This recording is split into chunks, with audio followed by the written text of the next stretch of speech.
কিয়ামতের ময়দানে নবীজি সাল্লাল্লাহু আলাইহি ওয়াসাল্লাম মাকাম মাহমুদের মধ্যে সিজদা দিয়ে আছে। আদম নবীর কাছে যায়, নূহ নবী, ইব্রাহিম নবী, মুসা নবী, ঈসা নবী, সবার কাছে যাওয়ার পর কেউ যখন কোনো সুপারিশ করে না, আমাদের নবীর কাছে সবাই যায়, শুধু আমরা যাবো এমন না, সবাই। সুবহানাল্লাহ। যাওয়ার পর নবী সিজদার মধ্যে আছে, আল্লাহ বলবেন ইরফা রাসাক, তিনটা কথা, ইরফা রাসাক, মাথা উঠান। নবী মাথা উঠায় না। প্রথমে বললেন ইরফা রাসাক, মাথা উঠান, ওইভাবে আছে। দ্বিতীয় নম্বরে বললেন সাল তু'তা, আপনি যা চান আমি আপনাকে তাই দিমু।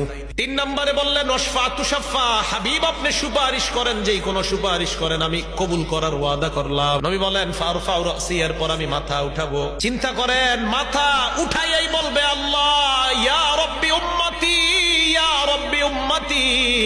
মাথা উঠায় বলবে আমার রব, আমার উম্মত, আমার উম্মত। মাথা উঠায় বলবে আল্লাহ আমার উম্মত, আমার উম্মত।